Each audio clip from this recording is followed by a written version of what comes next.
Welcome to the Enter the Mind podcast. The most real talk, no nonsense podcast on the empowering of the mind. Why enter the mind? Because it's that room in your house that's been there all along that you've never gone into. Well, now it's time to enter with two mind coaches dedicated to self-help and the thriving of all human beings. I'm Kyra Carlin. And I'm Robert Nelson. Welcome to Enter the Mind.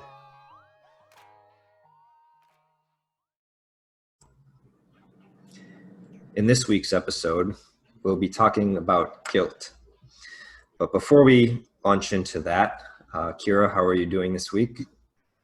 I'm doing super good. I'm back in my house and oh God, I missed my bed so much. So I'm happy to be sleeping in my bed. How are you, Robert? Awesome. That's good to hear. I guess I'm in the same boat because I did some traveling last week. Unfortunately, not for leisure. It was, a bit of a family emergency, which maybe I'll go into in a later episode. But I'm back in San Jose, California, in my apartment with my coffee. So I am at the moment rather happy. I would have to say, and I'm excited and happy to talk about this topic today. So why don't you give us a bit of an intro if you can? Okay, so I feel like guilt is coming up a lot in my life, and I feel like there's definitely, like, I've dealt with my guilt before, but I feel like now it's coming out again, aka it needs to be dealt with again, because, personal development is a daily practice. It's a choice, that you kind of have to practice every day. It's not just a one-time thing. So I've been diving into guilt lately, and I just feel like a lot of people aren't where they want to be because they feel guilty. And then there are like multiple different aspects to that. And most people don't want to do the work, because honestly, I was doing some of the work this morning and I was like, God, there is a lot of work to do here, a lot of connections to be made. So yeah, I just figured guilt would be a good topic. If it's coming up for me right now, maybe it's coming up for our listeners as well. Yeah, I hear you on that. Do you want to give some examples of maybe what you mean when you say you think that because of guilt, people aren't where they want to be? Yes. So I was thinking of thoughts that come up in my head that sort of almost keep me down, even though I really want to rise up. And some of the thoughts were like, in order to help others, I must stay down low with them so I can be there for them. And sometimes in our minds, that makes a lot of sense, but there's also a lot of connections to it. So then, I wrote down some of the thoughts, like, if I rise up and go against old ways, I'm spitting/stomping on those who helped me. And in my mind, I guess that makes sense. But then when you actually look at it, it doesn't make much sense. But tied in with that is the core values that you think you're denying because of those thoughts, because of those actions. So then, your integrity, your respect, peace, loyalty to other people. And growing up, we've been so conditioned that our parents or like siblings or teachers or like principals, elders, they don't always know exactly what they're telling us. And so it's possible that your elders could have said something to you when you were a child that makes you believe that you are guilty for moving ahead of life if they're not with you, sort of thing. You feel like you owe them something. And if you can't give that to them, then you feel guilty and you weigh yourself down. So those are my examples. What has come up for you? Yeah.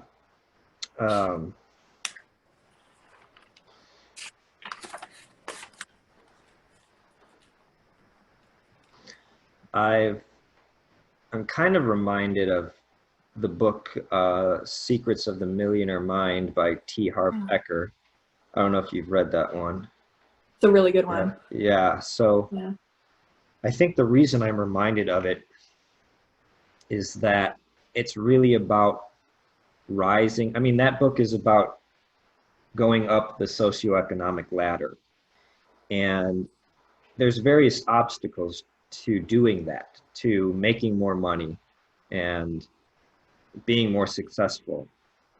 And one set of obstacles are simply the skill set, of running a business or being able, like being good at sales. Like a lot of people are not good at sales. Like being good at these things, that's just one skill set.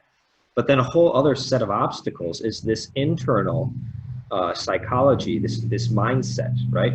Someone's mindset can be an obstacle to their moving forward. And it sounds like that's kind of what you're honing in on with, as you're like, sounded like you're monitoring your thoughts and you're catching yourself having these thoughts that are holding you back, thoughts of, oh, you don't want to stand out from the crowd, or you don't want to you don't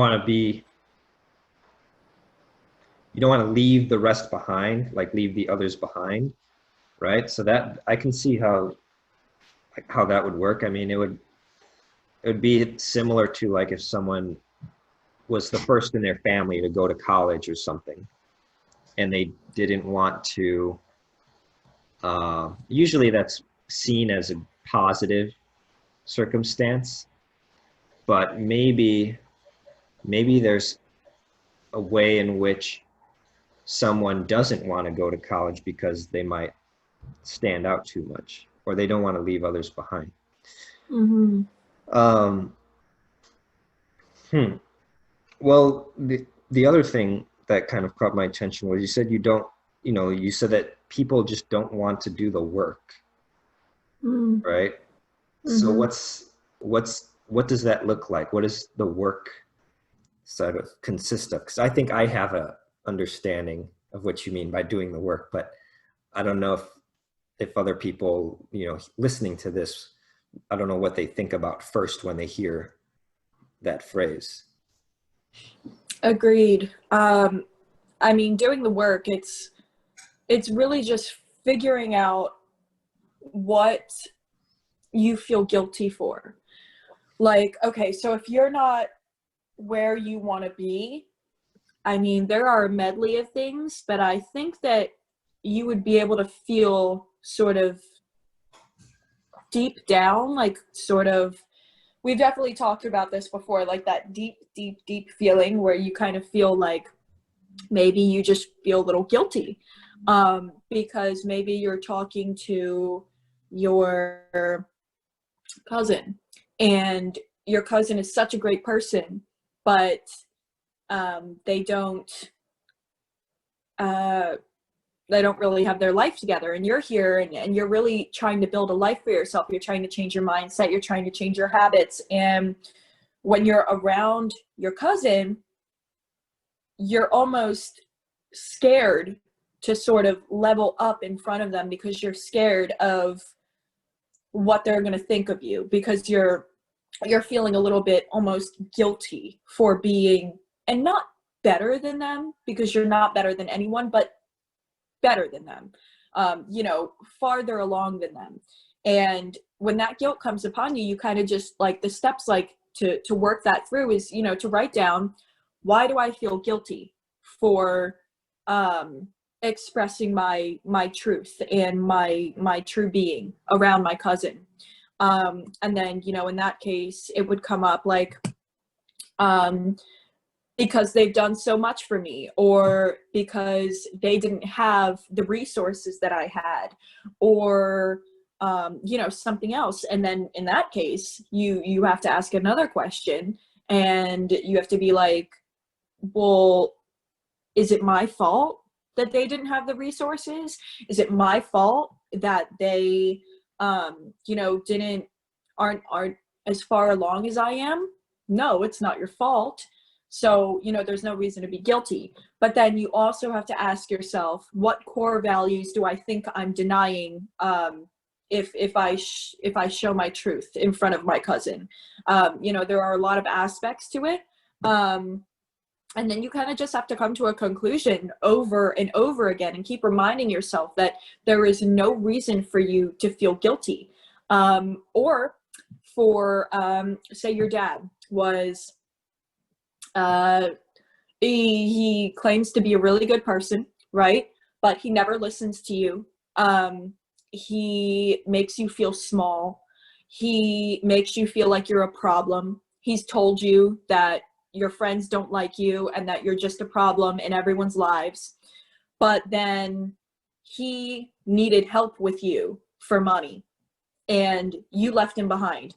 You're like, I can't deal with this anymore because you're hurting my mindset. You're hurting me. And I don't, owe you anything. But considering he's your dad and he raised you, you could have thoughts arising. I feel guilty for not helping him with money. I feel guilty. And then of course you'd have to repeat the process. Why do you feel guilty? What core values are you denying due to that belief? And then, you would just really have to work through it and find out why you feel guilty and remind yourself constantly, repetitively that, there's no need for you to feel guilty unless he was a great guy and you left him, but clearly he wasn't. So, there's no reason for you to feel guilty for moving on with your life. And I think that that's something that we really have to instill in our brains, embed in our brains, ingrain in our brains, Yeah.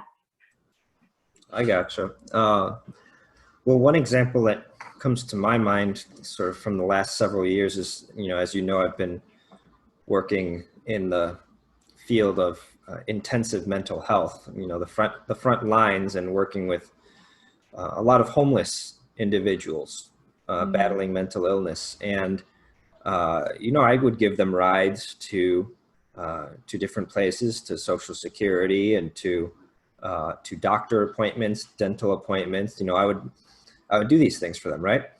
And that's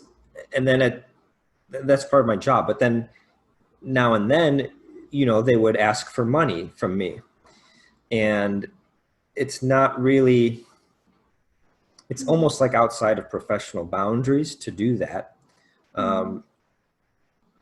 But at the same time, there is some degree of guilt because here I am stably employed with plenty of food to eat. And then you have a client that says, oh, I'm hungry. Can you buy me a cheeseburger, or can you buy me a soda? Right. And you got to deal with this. You got to make a decision there. On the one hand, the humanitarian in you wants to say, of course, I'll buy you this. I don't want to see another human being go hungry. And on the other hand, the professional in you, and by the way, if you hear a noise in the background, it's my dishwasher. I shouldn't have run it this this early, but hey, whatever. I'm not going to stop it now. So multitasking. Yeah. So the other side of the coin, though, is that is the professional in you knows that if you say yes, then that could very well open up a whole can of problems, because the next week when you meet with them and they say, can you buy me another cheeseburger this week? And you say, you know what? No, I bought you one last week, blah, blah, blah. Now it's going to turn into a power struggle, and it's going to hurt the professional relationship, because, they're going to use that as like a guilt trip. And they're going to say, well, I thought you cared about me because, you bought that last week. Yeah. Your eyes are going big, but I'm talking about, this is like the most unstable population. It's very unfortunate, but also certain segments of the population, you have to also watch out for manipulation tactics, unfortunately, right? Not everybody, right? But I'm saying a certain percentage of the population, you have to be on guard. If you're going to be a good professional in the field of psychology and mental health, you have to know how to avoid power struggles and and arguments like that. So but that all being said, here's the solution: is you explain to them that you know what, that's not my role. I don't lend out money. However, if you're hungry, what can we do to solve that? Can I take you to the food pantry? Have you used up your 3 visits this month, or can you get more groceries? And if so, I've only gone twice this month. Okay, great. Then what do you want me to take you today? You can get a whole boatload of groceries, you know, and there you go. Yeah. You solved the problem, right? Or you just come up with some other way for them to come up with the money themselves to buy it or something like that. But so what I do is, when I think you're spot on when you say that, like the guilt thing can hold you back, right? Because guilt is like an emotion that I would put in the category of like, it holds you down. There's emotions that push you forward, right? Like enthusiasm and optimism. There's emotions that pull you backwards, like depression and anxiety, and there's emotions that hold you down in place. And I would say that guilt either holds you down in place or it pulls you backwards. Because then you start to kind of question yourself. You start to kind of make yourself smaller, all sorts of things, right? And that's not good. So guilt, like every emotion, I think needs to be used as, number one, as a signal, right? You feel it, and then you have to say, okay, well, what does this feeling mean? Like, why am I feeling this feeling? Is it, and then the next question is, now what do I do with it? And, you know, so let's say I feel guilty about that I have money, I have a stable job, and this homeless individual that I'm helping doesn't have stable income. I could feel guilty about that. Okay, that sounds kind of reasonable. But the next question is, where do I go with that? Do I then, because I'm feeling guilty, do I then pull out my wallet and give them money in order to alleviate my own feelings of unpleasantness? Or do I put my thinking cap on and I'll be like, you know, I never like to see people go hungry. What can we do to go get you some food today? And so it's 2 different routes. And that first one, you know, that's like, to me, that's like the lower road. That's like, you know, like you're just going to pull out your wallet because you feel guilty, and now you're going to just give in to this emotion. Like, how does that, I don't know, it just doesn't seem as resourceful to me. But then the second option of like, okay, I get it. I feel bad that you're suffering in this way. How can we improve it? You know, what would you think is a good strategy? What's one thing you can do today that would, you know, help you achieve this goal? And I mean, there's a lot more I could say about that. Another benefit of that is it makes you kind of invisible as the helper, right? Because it's no longer an issue of, you know, oh, Robert gave me this that week, but then he didn't give me anything the next week. And it takes you out of the equation, and you almost become a voice in their head of reason and resourcefulness and creative problem solving. And it's like, you teach them like, oh, I'm suffering, so how do I solve this problem? And that's way better, you know, teaching a person to fish rather than just giving them the fish because you feel guilty that you've got the fish and they don't.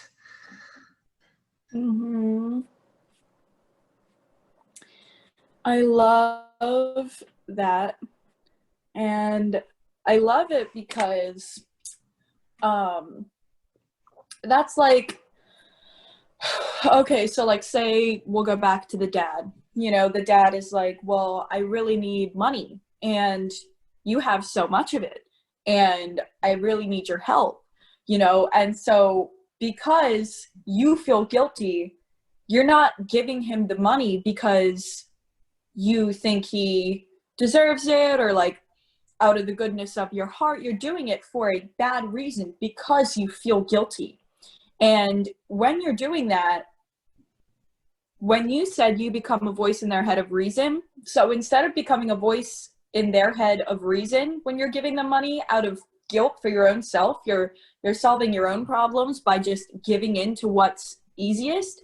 You most likely would become a voice in their head of, you know, like, oh, let's just do it because I feel guilty. And, you know, people can feel that, you know, like people can feel if you're only doing something because you feel guilty, you know? So like, you're not helping anyone by giving into your guilt.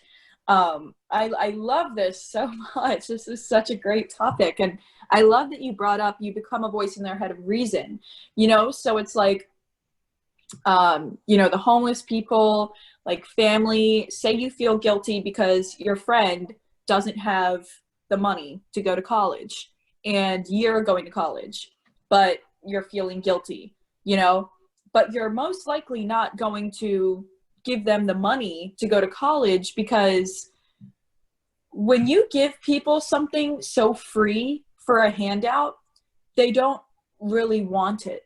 And when somebody doesn't really want something, it's a waste of your time and a waste of theirs. And you're not training anyone to be resourceful. You're training them to just give in. You're training them to give in to what's easiest, you know, like, but then say the friend who wants to go to college is, you're like, listen, bro, like I can't give you the money, but I know this really great program where you can work community service and they actually pay for your college. And the friend is like, nah, like I don't like community service. I don't really want to do that, you know, but then they continue to say like, oh, I wish I could be like you. Like, you're so smart. Like you went to college, you know, 5 years later. And, you know, you can have that guilt weighing on you because they're in a position, they're putting themselves in a position as to where it was almost, it's not that it was your fault that they didn't go to college, but like there's nothing that you can do about it. And that can bring guilt upon you too. Because if there's nothing that you can do about it and you're so close to somebody and you've tried everything, it's almost like I've failed. I've failed my mission to help this person, and now I feel guilty for being fucking awesome and they're not.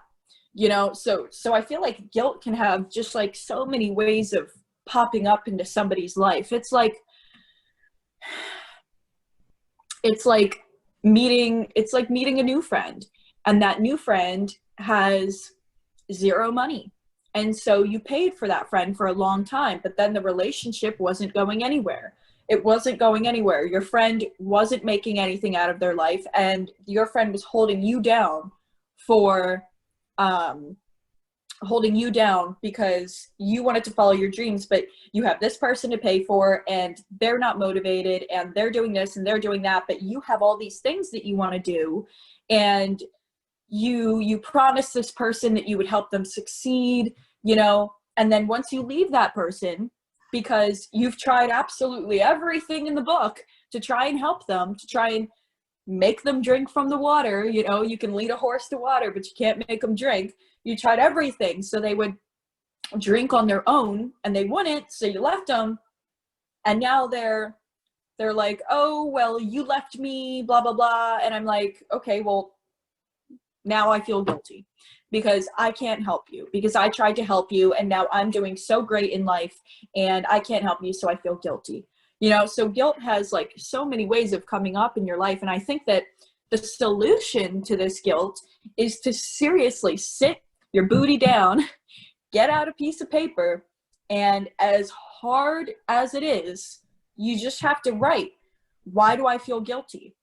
What reasoning do I have for feeling guilty? And then you have to write down your core values, and you have to figure out truthfully why you feel guilty.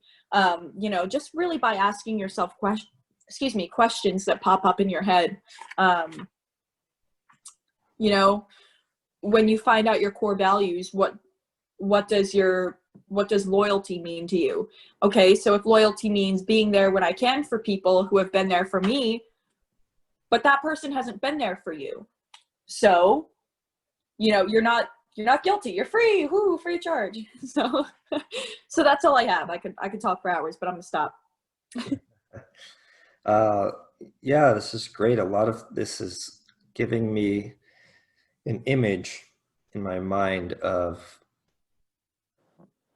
someone playing chess, the game of chess. And I really feel like I've been reflecting on this. I made an Instagram post the other day about dinosaurs and, comparing how long they lived on planet Earth to Homo sapiens.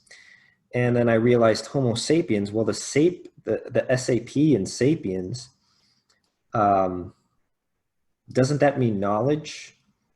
Like sapiosexual means like someone who's attracted to a smart person, right? So it's the prefix SAP, right? And then in Spanish, the word saber means to know. So it's this SAP prefix in language that denotes intelligence. So Homo sapiens really means like the intelligent species, I guess. I'll have to confirm. Thank you. Wikipedia, but really my reflection on human beings and planet Earth is like, people are not being as intelligent as they could be. They're not using their intelligence. And this is an example, like kind of how you're dissecting things. To me, that's an example of intelligence. Another example of intelligence is using logic to look at incentives. Everything you're saying about incentives, and if you just give them money out of guilt to someone, and they're not going to work for it, or you even, right? That speaks to this whole different. It's an approach to life that's like playing chess. So let's say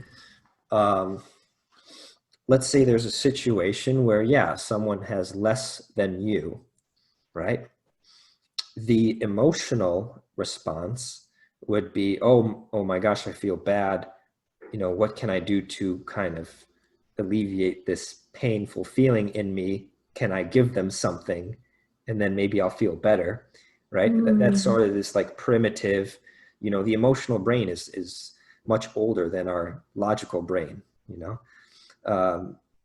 logic and reason evolved way later than emotion. All animals have emotion. So that's like an emotional primitive response, I think. Now, what would be a more evolved or advanced logical response to that?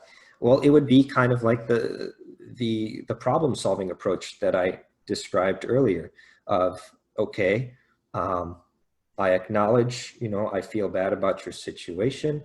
I see that you're suffering. I see that you want to achieve X. How do we achieve X? What are the steps to achieve X? How can we go about doing this?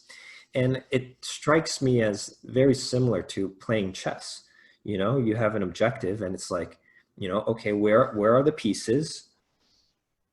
And what moves are available to us? I can move this piece over here, or I can move this piece over here, or I can move this piece over there. But each of those moves has certain consequences, because each of those moves, one of those moves will put your certain pieces of yours in a vulnerable position to be taken. Other moves might be better moves for you, where it actually will protect your pieces. And so it's sort of this, it comes down, I think, to creative problem solving.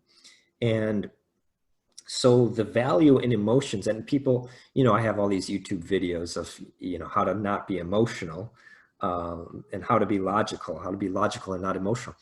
And I don't want it to be misunderstood as being robotic. Like, it's not robotic. It's not about being absent of feelings.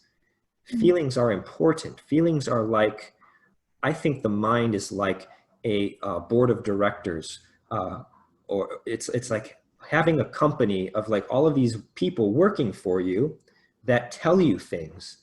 But as the CEO of your company, you're not obligated to do what they tell you to, because they report to you, not the other way around. And so I treat my emotions as my informants, my employees. And so my employees might have a good idea. They might have something to say, and the idea might be great or it might not. That doesn't make them a bad person or a good person.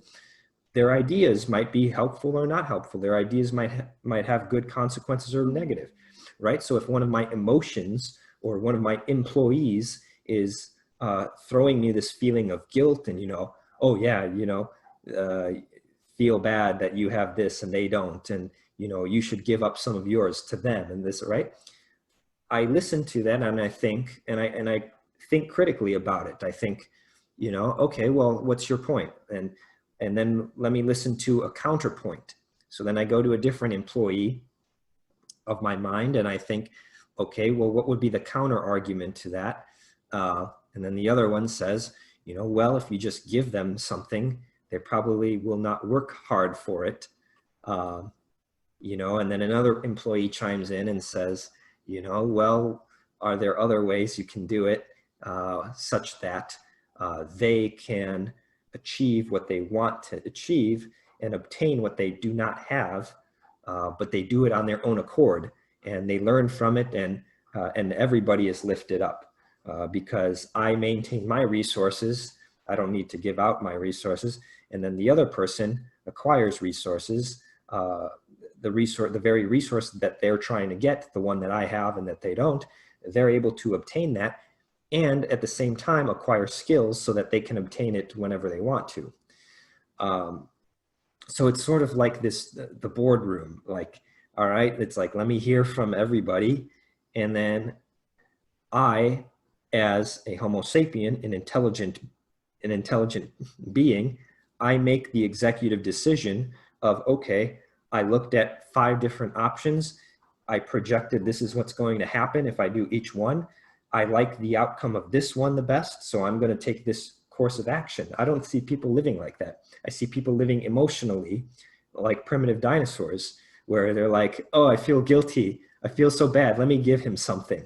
It's like, well, that's a good strategy for if your time perspective is the next 5 seconds and you want to feel good right now, but that's not the reality. There's plenty of intelligent people on this planet whose time perspectives, they're making moves for 20, 30, 40 years from now. They're thinking ahead. They're using their full brain. Like, to me, that's what a human being ought to be. Did you have any thoughts? That's a Homo sapien. What was that? I said that's a Homo sapien. Right. Well, I love that last part so much. Really, like, treat your emotions like informants. And it's really, really true, because our emotions say so many different things. Like, some people's emotions go flying everywhere. Like, oh, I feel this and I feel that. Okay, well, like, awesome. So your informants are screaming at you. Try and listen to a few of them and see which one has an idea of use that you could use. And I really, really like that. I think that our listeners are probably going to be as bug-eyed and interested as I was when you said that. Like, I think that that's great.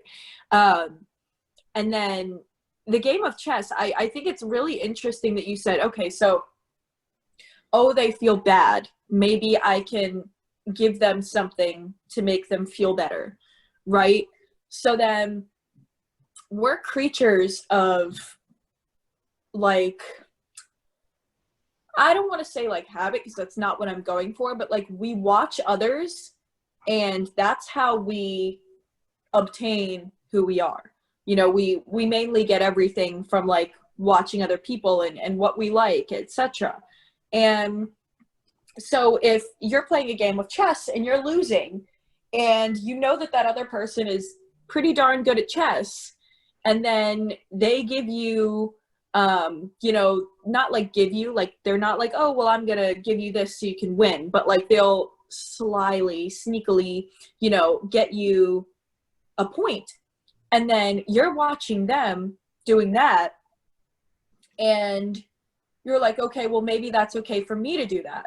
And then next thing you know, we've got people all around who are, you know, going for that 5-second pleasure fest, you know, and not something that's going to be, not something that's going to be long lasting.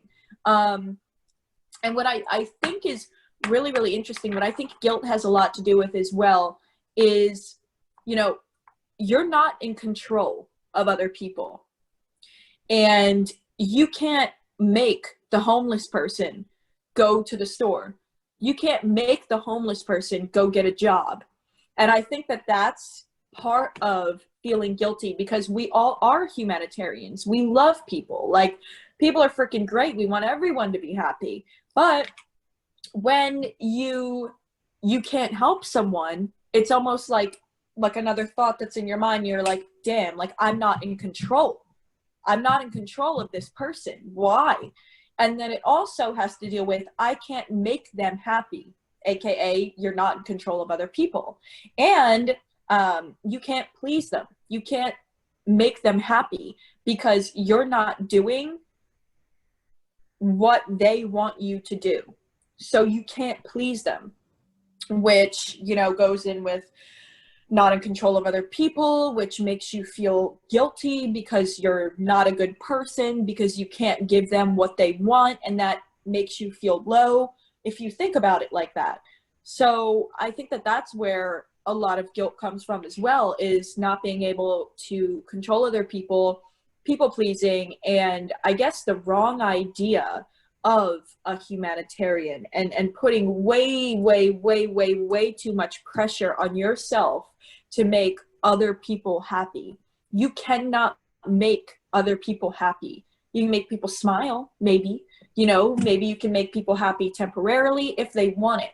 But those who do not want your help that you're going after, you're like, I want to make them happy, and they won't get happy. You know, that's, I think, where you feel guilt, because you've invested so much time to try and help this person and they're not getting it. They are not drinking from the water. So you're like, I feel guilty for doing so good when this person is not doing good at all. So I think that, yeah, that's what I got. Yeah, I think that the thought that came up for me was, if the person is not getting the results that they want, then it's an indication that they're not doing the right actions that would get the result that they're going for. And there's some variations on this. I love it. It's sort of a, I guess I would call it a subtopic of self-help, or like a very little chapter of self-help. But it's this idea of, like, you know, I heard one time in a lecture that, and it really stuck with me, is like, you are in the condition that you are in because of the decisions that you have made up until now. Mm-hmm. And it's like, and it kind of hit me, and I was like, whoa, like, yeah, because, you know, I think there are a lot of people in self-help that are so, they're living in this ambition that they have for themselves, this better life of, you know, I want this for my life, and I want that, and this sort of fantasy almost. And then it's like, and then a little bit of angst is produced when you're like, I'm working hard, I'm a good person, why do I not have these things, right? But that's not how the world works. The world, meaning reality, and again, I see reality as my God.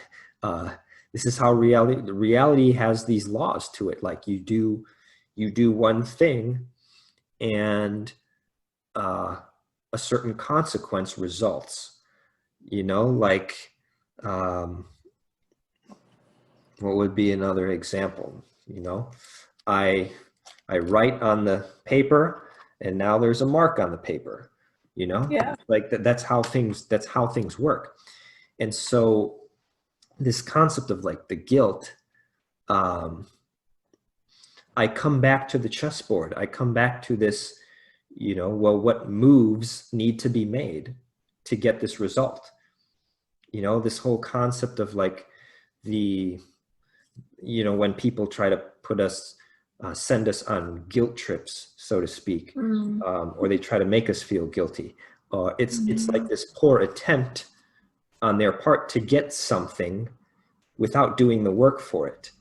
They're like, you just have to do steps X, Y, and Z, and then you'll get prize A, B, or C. Like you just have to do those steps.